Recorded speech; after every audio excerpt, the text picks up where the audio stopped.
Bonjour à tous, alors aujourd'hui une vidéo un peu particulière où je vais vous montrer l'intérieur d'une masterclass autour de l'écriture que j'ai organisée dans ma communauté privée pour les entrepreneurs et les coachs de business alignés. Je vous laisse prendre connaissance de la vidéo et puis vous allez pouvoir apprendre comment est-ce que vous pouvez utiliser l'écriture pour votre business et créer votre marque personnelle. Je vous laisse avec la vidéo. Bye.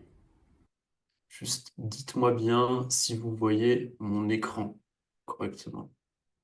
Oui, Ok, oui, ok, merci pour confirmer. Déjà la question que j'avais envie de poser avant de démarrer, c'est pourquoi est-ce que l'écriture est si importante? Et pourquoi je vous dis que c'est une compétence essentielle? Moi, je vois trois choses avec l'écriture. La première raison, c'est que c'est l'écriture qui permet de donner vie à vos idées. La deuxième raison, c'est que c'est ce qui vous permet de connecter avec d'autres humains à travers le langage. Et la troisième raison, c'est que c'est une compétence qui est transversale et universelle, dans le sens où elle va vous aider dans d'autres domaines. J'ai pas mis ces deux images par hasard. La première, c'est les premiers signes d'écriture. Et aujourd'hui, en fait, c'était les premiers à la préhistoire, notamment à partager en fait des images, des histoires. Et aujourd'hui, on peut encore en fait avoir connaissance de leur mode de vie, de ce qu'ils vivaient, de leur monde, parce qu'ils ont écrit, ils ont figé dans le marbre. Et pour vous, c'est pareil, en tant que coach, en tant qu'accompagnant, vous allez transmettre vos idées. Tant qu'elles sont dans votre tête, personne ne les a, personne ne les comprend, personne ne les lit. Et l'autre image que je voulais vous partager, c'est vous montrer à quel point, en fait, être bon en écriture, ça va vous aider dans plein de domaines. Là, on va prendre l'exemple du marketing, mais si vous savez bien écrire, vous allez être bon en email, vous allez être bon en création de contenu, vous allez être bon si vous faites du référencement naturel, vous allez être bon si vous faites de la vidéo parce qu'il faut écrire des scripts, vous allez être bon si vous faites de la pub parce qu'il faut écrire des messages, et je dirais même que vous allez être bon en prise de parole parce que les prises de parole, elles se travaillent d'abord par écrit, etc., etc., etc. Donc c'est pas seulement en fait une compétence où c'est intéressant pour juste écrire de vos posts, c'est vraiment une compétence qui va se transposer dans plein de domaines de votre vie. Et ça me semblait important de reposer les bases. Alors, quelques grands principes en écriture que je voulais vous partager aujourd'hui. On va vraiment aller du général au plus spécifique pour que vous compreniez. Les grands principes en écriture, le premier, qui pour moi étant essentiel, c'est adapter son langage à son interlocuteur. Ça veut dire que concrètement, la personne que vous avez en face de vous, votre auditoire, vous avez besoin d'adapter votre langage, les mots que vous utilisez, les histoires que vous utilisez, pour qu'ils les comprennent. Et ça, c'est vraiment essentiel et on peut tomber souvent dans le piège quand on est accompagnant de ce que j'appelle moi le syndrome de l'expert, c'est-à-dire que on a un tas de connaissances dans notre domaine, on connaît le corps humain parfaitement, on a des détails ultra techniques sur nos méthodes, sur les processus internes, etc. Et en fait, on va pas faire l'effort d'adapter notre langage à la personne en face de nous. Et c'est bien dommage parce qu'en fait, si vous adaptez pas votre langage, la personne en face de vous, elle va pas comprendre, elle va pas être touchée par ce que vous faites. Le deuxième grand principe qui, pour moi, est essentiel, c'est d'avoir aussi une intention claire et un objectif qu'on vous partagez. On le verra plus tard. Mais c'est pas simplement parler pour parler, c'est de se dire, OK, si j'écris, si je fais une vidéo, avant même de vous poser sur ce contenu, c'est quoi votre message? C'est quoi votre intention?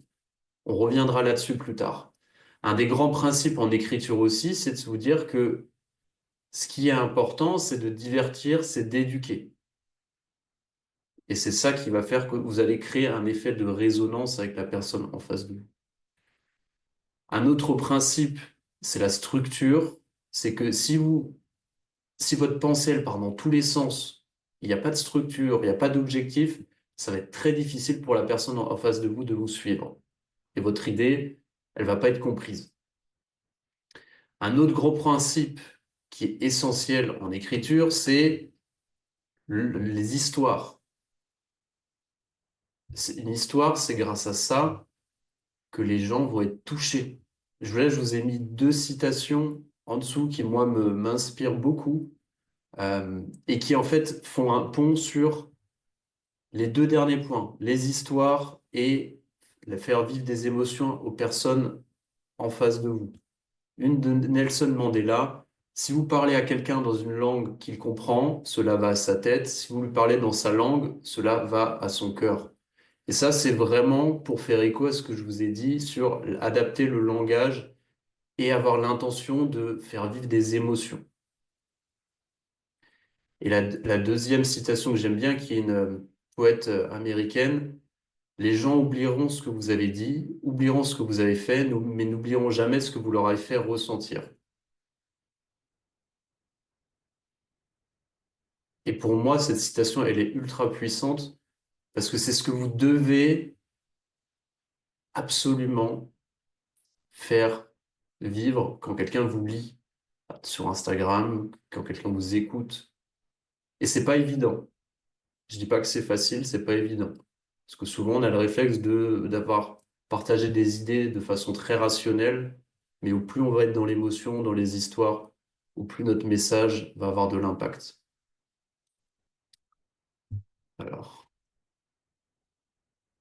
maintenant, pourquoi est-ce que je vous parle d'écriture au service du marketing? Très concrètement, l'écriture, le copywriting, il va vous aider à créer de la confiance et de la proximité avec les personnes qui veulent potentiellement travailler avec vous, avec vos prospects, avec votre audience. L'écriture, elle va aussi servir à montrer votre expertise, montrer que vous êtes compétent dans votre domaine, montrer que vous pouvez avoir des résultats avec vos clients. L'écriture, elle sert aussi à faire adhérer à votre vision du monde, votre pourquoi, votre manifeste. Et l'écriture, elle sert aussi à créer une connexion avec vous et votre audience qui est un humain unique, qui a certaines valeurs, qui a certaines passions. Parce que ces quatre points sont essentiels, c'est ce qui va faire monter la jauge de confiance. Généralement, quand quelqu'un vous découvre, il a une jauge de confiance qui est plutôt basse. Et au plus vous allez montrer votre expertise, au plus vous allez parler de votre vision, au plus vous allez partager votre personnalité, au plus sa jauge de confiance, elle va être élevée.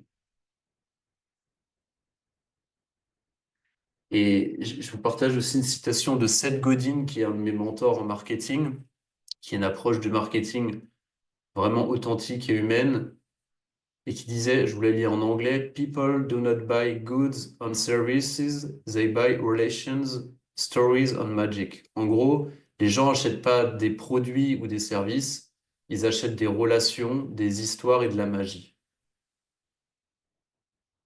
Et on peut prendre l'exemple d'Apple. Les gens achètent Apple, certes pour les produits, mais c'est aussi surtout par la vision qui est incarnée par Apple, par l'histoire, par la mission. Et pensez à toutes ces marques en fait qui ont un message inspirant. On adhère beaucoup plus versus des marques qui ont un message un peu plus froid. Prenons la comparaison entre Microsoft et Apple. Ça fait beaucoup plus, généralement, on adhère beaucoup plus à la vision d'Apple. Ça nous fait beaucoup plus rêver que Microsoft, qui est beaucoup plus sur une vision fonctionnelle, produit, fonctionnalité. Avant que je passe à cette partie où on va rentrer un peu plus dans le vif du sujet, est-ce que vous avez des questions par rapport à ce qu'on vient de voir, peut-être des réactions ou ça vous paraît clair, je vous ai pas trop perdu. Mais je pense, c'était pour moi, c'était important d'aller à l'essence même de pourquoi on parle d'écriture aujourd'hui, pourquoi c'est important et que c'est pas juste simplement un hack, l'écriture, c'est un hack pour convertir des clients. En fait, c'est juste que c'est un principe universel qui vous servira toujours. Si vous êtes bon en écriture, dans 10 ans, vous serez toujours bon en marketing, en communication. Dans 20 ans aussi, ça va pas changer. C'est pas quelque chose qui va bouger. Et pour moi, c'est essentiel de vous transmettre des principes plutôt que des hacks qui sont à la mode en ce moment. C'est essentiel. C'est clair pour vous? Vous avez des... C'est good? Ok. Ouais, ouais, c'est bon. Maintenant qu'on a dit tout ça, en introduction, comment est-ce qu'on crée du contenu engageant? Parce que c'est ce qui va nous intéresser très concrètement. Donc, si vous devez créer un post sur LinkedIn, si vous devez créer une vidéo sur Instagram, si vous devez créer une vidéo YouTube, un article de blog, peu importe. Il y a quelques grands principes. On a vu certains éléments généraux juste avant, mais on va essayer de l'adapter maintenant à la création de contenu et aller un peu plus dans le vif du sujet. Le premier point, si vous avez envie de créer, imaginons qu'on a envie de créer un post sur LinkedIn. Premier point essentiel, c'est de savoir à qui vous parlez. Et c'est pour ça qu'on fait le travail en amont du client idéal. Et c'est pour ça que je vous bassine avec ça à chaque fois. Et parce que c'est en fait, c'est la base, c'est les fondations. Si vous savez pas à qui vous parlez, votre message, il sera jamais percutant, en fait, parce qu'il part dans tous les sens. Et pour avoir un message percutant, on a besoin de savoir à qui on parle. Donc toujours se dire que quand vous créez du contenu, rappelez-vous, imaginez-vous que vous avez quelqu'un qui est typiquement votre client idéal, qui est dans votre cible et qui a des grands rêves, des objectifs, des problèmes, des douleurs, des frustrations. Imaginez-vous son quotidien et ce qui se passe dans sa tête. Et ça, c'est essentiel quand vous créez du contenu, c'est ayez cette image-là en tête. Le deuxième point, une fois que vous avez bien l'image de la personne avec qui que vous voulez toucher, c'est de d'avoir un objectif très clair sur votre contenu. De vous dire c'est quoi l'intention de votre poste, quelles vont être les preuves que vous allez utiliser pour soutenir votre idée. Concrètement, quand je parle de preuves, ça peut être une histoire. Ça peut être une histoire personnelle, ça peut être l'histoire d'un de vos clients. Ça peut être l'histoire d'une personnalité que vous avez lue. Ça peut être des chiffres. Ça peut être une étude. 57% des personnes qui font de la kettlebell prennent 30% de plus de masse que ceux qui font du poids de corps. Ça peut être un chiffre comme ça. Euh, Ça peut être, d'après la dernière étude en neurosciences, les réflexes archaïques sont un des éléments les plus importants dans la motricité fine. Je raconte n'importe quoi, hein, mais c'est vraiment rebondir sur des faits très concrets. Ça peut être une analogie. Euh, je me rends compte que l'entrepreneuriat, c'est comme les montagnes russes, et on explique pourquoi. Donc, c'est important en fait que dans chaque poste, vous ayez des preuves de ce que vous racontez. Et ces preuves, elles peuvent être scientifiques, concrètes, mais elles peuvent être aussi sous forme d'histoires, de témoignages. Et aussi, l'objectif de votre contenu, le troisième point, c'est que vous ayez clairement en tête le bénéfice attendu. C'est-à-dire que, concrètement, en lisant votre post, en regardant votre vidéo, comment est-ce que vous voulez que la personne qui vous a lu, qui vous a suivi, se sente? Qu'est-ce que vous voulez qu'elle comprenne? Est-ce que vous avez envie qu'elle passe à l'action, qu'elle fasse quelque chose, qu'elle s'inscrive à votre webinaire? Est-ce que vous avez envie qu'elle comprenne que, en fait, le problème, c'est pas le problème A qu'elle pense, mais c'est le problème B. En fait, c'est vraiment ça, vous dire, OK, si vous pensez à ça dès le début, ça va vous aider dans la création de votre contenu et avoir plus de structure. Maintenant que vous avez défini l'intention du poste, quelles vont être vos preuves pour parler de soutenir votre thèse, et vous savez quel est le bénéfice attendu. L'idée, c'est toujours, et ça c'est une erreur fréquente, et c'est pas simple de vous dire que chaque contenu, c'est un angle spécifique, une idée, un contenu. Une idée, un contenu, un angle d'attaque, et on part pas dans tous les sens. Et c'est souvent un peu l'erreur au début, c'est qu'on a tellement de choses à dire qu'on part dans tous les sens. On va partir dans différentes directions. Et pour ça, ce qui peut aider, c'est dans son angle d'attaque, partir d'une histoire, de partir d'une conviction très profonde ou de partir d'une observation terrain et dérouler le fil de votre pensée autour de ça. On verra ensemble, quand on analysera vos posts, justement, comment est-ce qu'on peut travailler ça. Si c'est un peu abstrait comme ça, c'est normal, mais dites-vous bien la règle à retenir. Simplement, c'est un contenu, un angle d'attaque. Et je pars pas dans trois trucs en trois sens en même temps. Une fois qu'on a trouvé son angle, un des points qui est ultra important, c'est trouver une accroche. Et je vous en parle souvent, 80% du succès d'un contenu, c'est une accroche. Et c'est pas nouveau. C'est que vous avez besoin de capter l'attention très vite. C'était déjà vrai à l'époque des journaux, et c'est pour ça que vous aviez des gros titres dans les magazines, dans les journaux. C'est pour ça qu'on travaille la couverture d'un livre, pour donner envie de lire. C'est pour ça que les affiches de cinéma sont importantes. C'est pareil pour les productions que vous faites sur les réseaux sociaux. Et je dirais que c'est d'autant plus important parce que le temps d'attention est encore plus restreint, encore plus court. Et pour faire des bonnes accroches, il y a une formule, on va la regarder ensemble. Mais grosso modo, il faut vous dire que ce qui va aider à faire une bonne accroche, c'est plusieurs points. Donc, avant de vous partager tout ce détail-là, je vais vous partager le résumé, ça sera plus simple. Plusieurs points qui font une bonne accroche, une bonne histoire, une donnée, un chiffre, un fait, une idée qui n'est pas conventionnelle, une promesse de transformation, de résultat.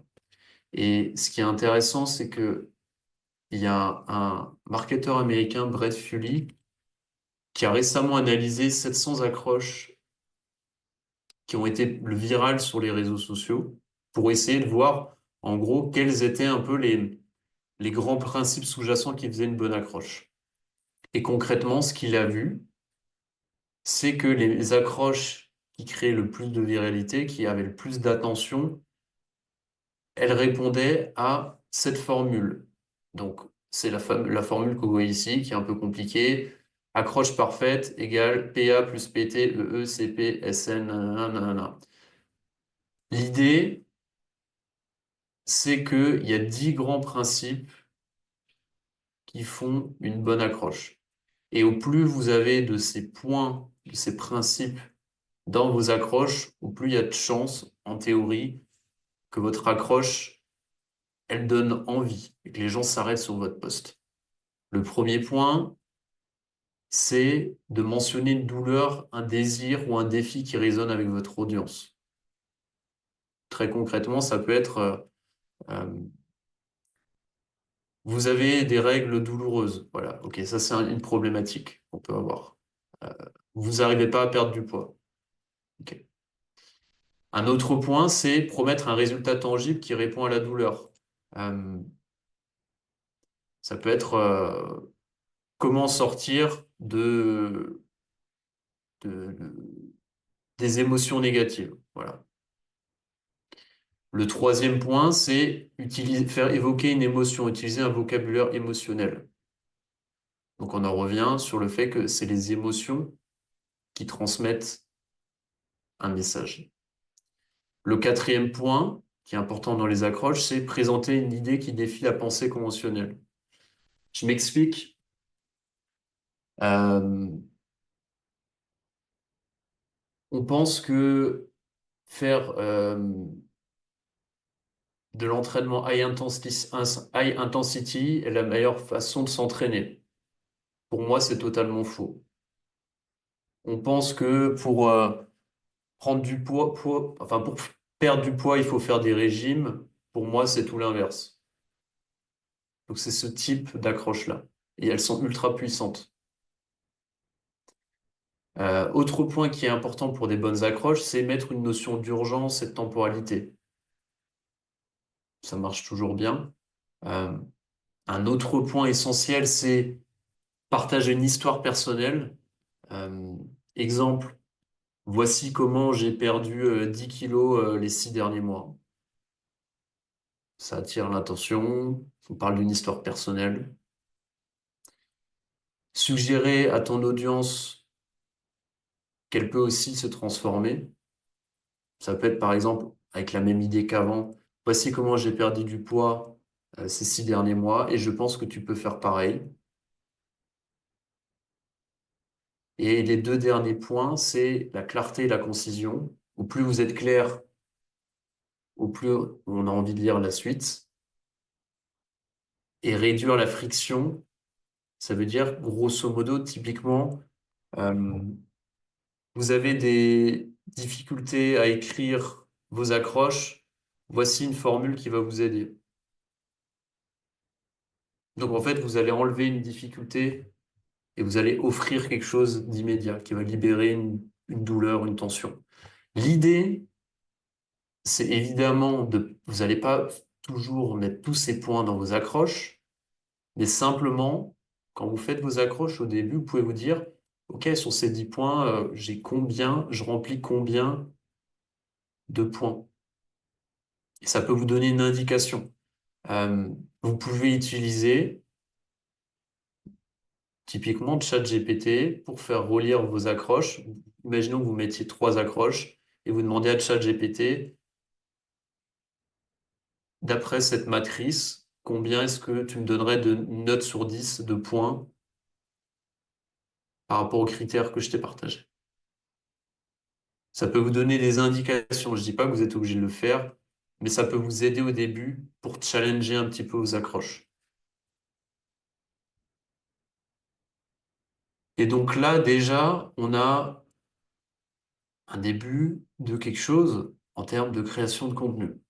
Et le dernier point, lorsqu'on crée un post, lorsqu'on crée une vidéo, c'est proposer un appel à action qui soit clair et spécifique. Concrètement, ça veut dire quoi? C'est-à-dire que quand on finit un post LinkedIn, un post Instagram, l'objectif, c'est de rediriger quelqu'un et l'inciter à faire une action. Ça peut être s'abonner à votre compte, ça peut être envoyer un DM, ça peut être réserver un appel de découverte, ça peut être aller voir une vidéo YouTube. Donc c'est important d'incorporer un appel à action à la fin. Donc ça, c'est quelques grands principes qui sont essentiels pour créer du contenu engageant. Avant qu'on aille, on va regarder ensemble après quelques structures et modèles d'écriture pour vous aider justement à vous lancer et à créer des posts qui soient engageants et qui ont de la viralité. Mais avant qu'on parle de ça, est-ce que vous avez des questions ou des réactions par rapport à ce qu'on vient de voir? Ou ça vous paraît clair? Ok.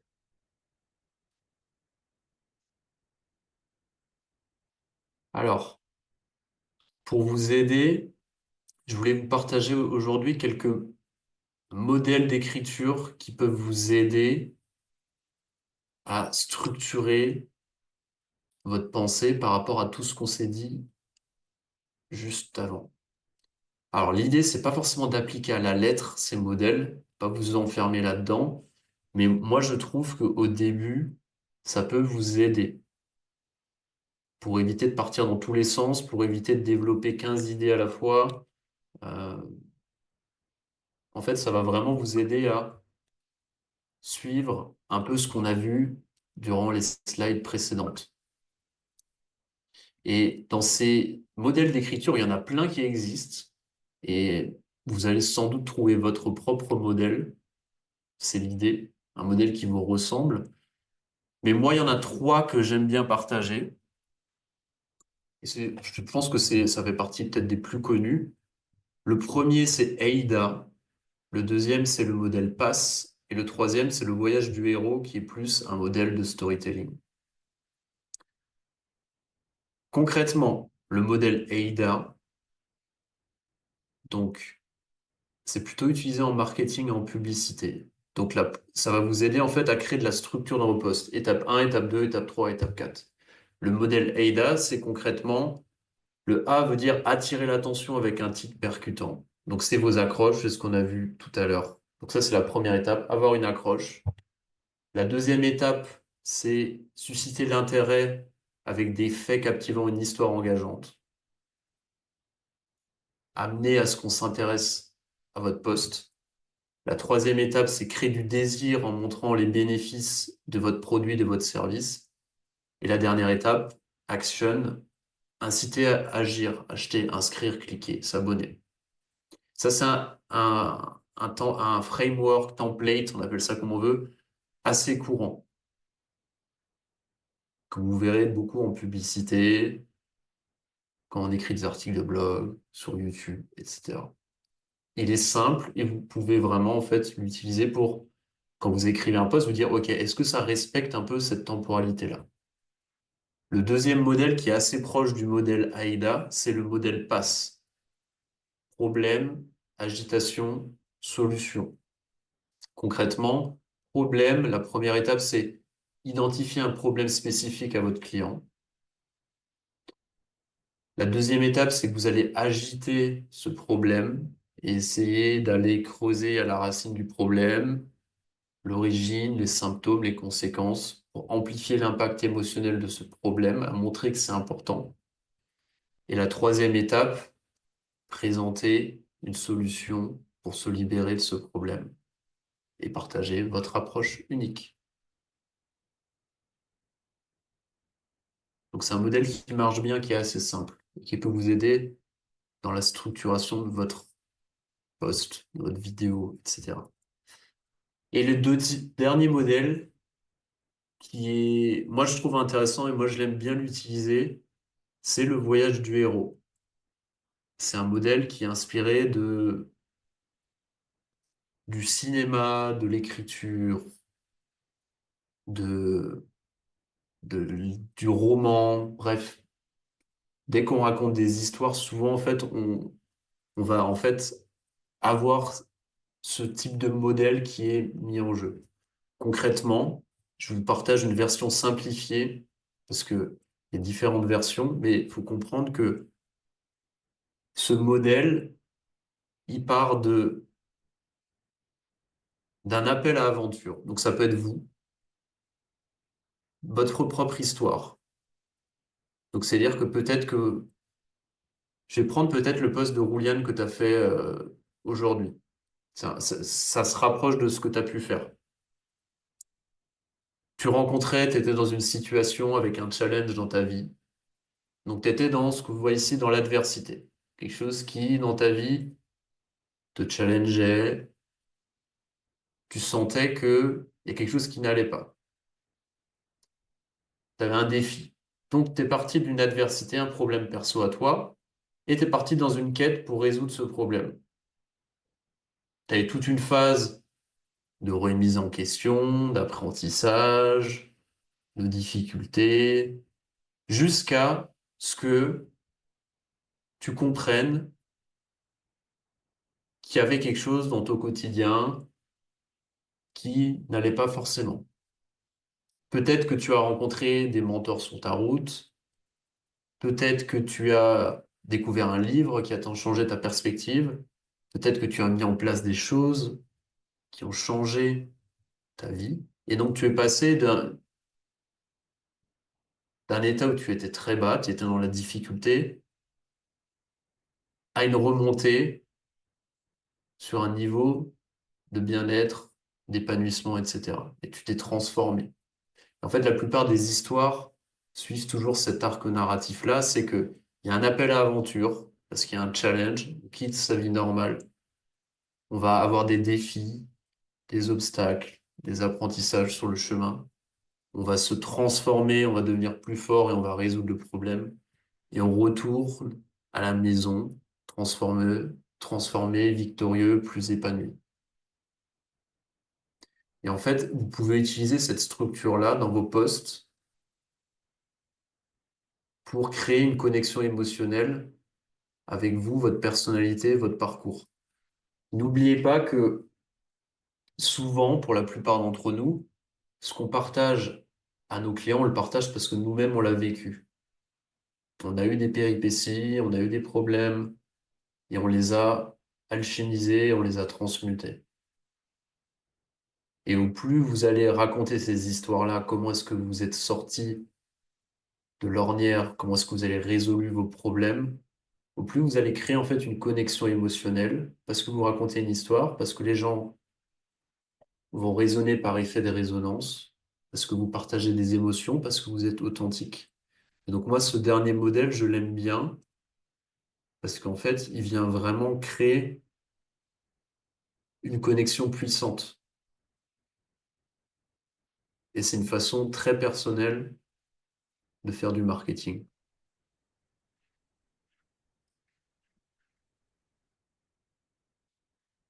Est-ce que vous avez des questions par rapport à ces modèles? Est-ce que vous les connaissez? Est-ce que vous les utilisez? Est-ce que pas du tout? Moi, j'ai une petite question, Boris. Ouais, Pour le voyage du héros, est-ce que c'est un modèle que tu peux utiliser j'imagine déjà la réponse, mais je voudrais avoir ton avis. Est-ce que tu peux l'utiliser également pour des postes du type expertise ou des choses comme ça ou qui sont vraiment techniques? Est-ce que finalement, c'est plus adapté, par exemple, à un modèle AIDA ou PASS? Je sais pas si ouais, ouais, c'est une bonne question. Intuitivement, ce qui me vient, c'est que tu pourrais, mais peut-être que les postes purement expertise seront plus simples avec les modèles du dessus, les AIDA ou les PASS. C'est pas impossible, parce que c'est que des propositions de modèles. L'idée, c'est qu'on peut réinventer ces modèles et se les approprier. Mais je te dirais que le dernier modèle storytelling, il va plus servir des posts où vous racontez votre histoire, où vous racontez les transformations de vos clients, par exemple, euh, que en fait des posts purement expertise, où là, concrètement, par post expertise, c'est vous expliquer votre méthode de travail, etc. Mais en fait, ce qui peut être intéressant, c'est de mettre des éléments du voyage du héros dans des posts expertise pour créer davantage de liens émotionnels et pour que tu aies pas uniquement en fait des chiffres, des faits, des études. Je pense que si tu arrives à équilibrer dans tes posts, ça va dépendre de la longueur évidemment, mais à la fois des posts plus storytelling et des posts plus expertise, c'est là où en fait tu fais mouche parce que tu joues à la fois sur le côté expertise scientifique, études, réassurance, et en même temps, tu crées du lien émotionnel avec tes clients. Et c'est soit tu peux réussir à le faire dans un post parce que le contenu est suffisamment long, une vidéo YouTube, un carrousel, un article de blog, soit c'est en fait faire des posts qui parfois sont un peu plus storytelling, d'autres qui sont un peu plus orientés pass ou AIDA. Je pense que c'est une façon de faire qui est intéressante. Après, c'est à toi de trouver ce qui fonctionne pour toi.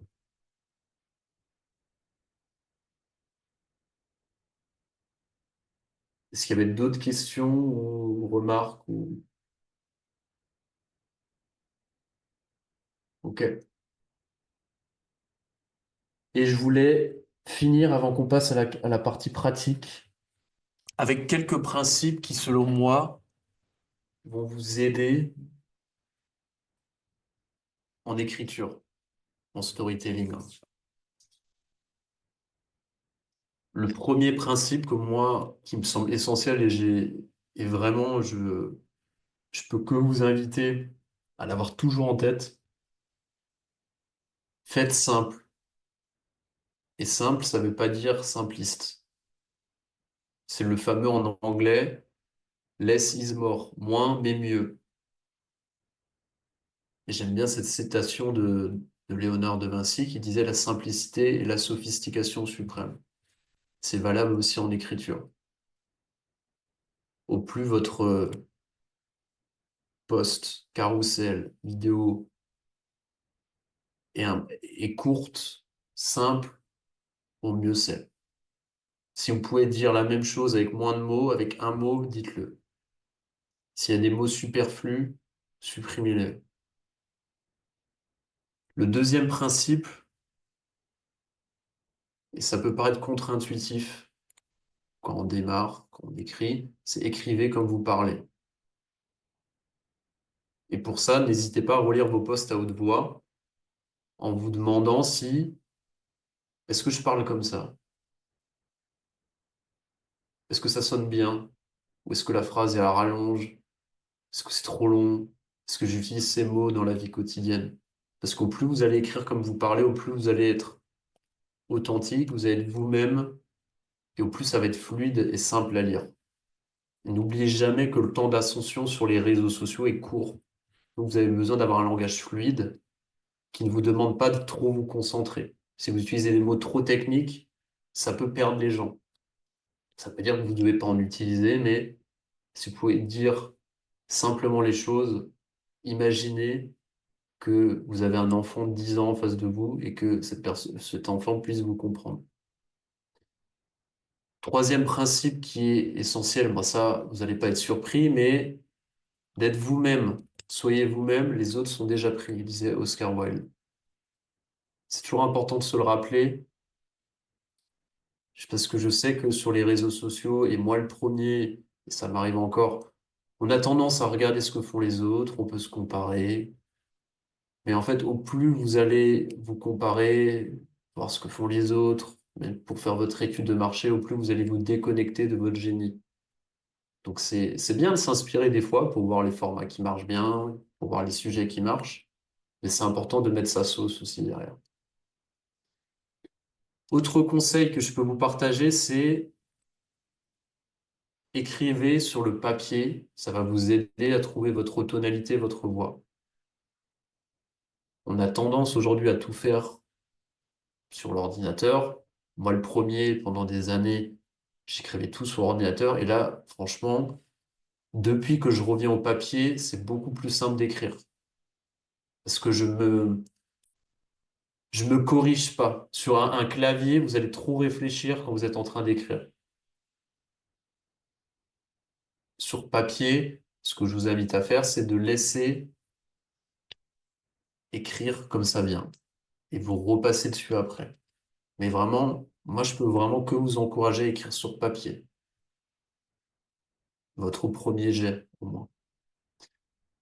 Autre point important, laissez reposer vos idées. Ayez un espace dans lequel vous stockez vos idées. Ça peut être un carnet, ça peut être sur Notion. Dès qu'elles sont là, vous les stockez, vous écrivez un bout, et parfois, il faut les laisser reposer. Et le lendemain, on revient dessus, et on regarde, ah, ok, ça, peut-être que ça n'avait pas trop sens, ou je l'écrirais différemment. En fait, en reposant les idées, c'est comme un bon vin, vous allez le faire maturer. Votre texte va maturer aussi. Moi, c'est un conseil que je vous invite à suivre. Prochain principe qui, pour moi, est important, c'est de ne pas vous brider. Les gens adhèrent avec des personnalités qui sont vraies, qui sont entières, qui ont des opinions tranchées. Et j'aime bien cette citation de Malcolm X. Si tu n'as pas de critique, tu as peu de chances de réussir. Et je pense que c'est pareil en écriture. Si vous n'avez pas assez de détraqueurs, des gens qui vous disent en fait je suis pas d'accord avec lui, il raconte n'importe quoi, c'est peut-être qu'en fait vous êtes un peu trop lisse. C'est pas simple, hein. C'est pas simple. Mais au plus vous allez être tranché, assumer vos opinions et y aller à fond, au plus vous allez avoir des fans, et tant mieux, et vous allez avoir des détraqueurs, et tant mieux. Un autre principe qui est essentiel à notre ère, c'est utiliser l'image, la vidéo pour soutenir vos idées. C'est pour ça que si vous pouvez, par exemple sur LinkedIn, ajouter une photo qui vient donner une ambiance à votre message, ça peut être une photo de vous, ça peut être une image, ça peut être un schéma, faites-le.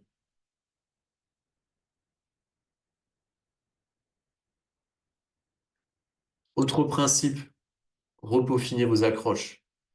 On l'a vu, les accroches, c'est sans doute un des points les plus importants pour que les gens lisent la suite de votre post. Et souvent, on les bâcle d'expérience. Une fois qu'on a fait son post, on a l'accroche. Ok, il faut que je le poste vite, là, c'est bon, c'est fait.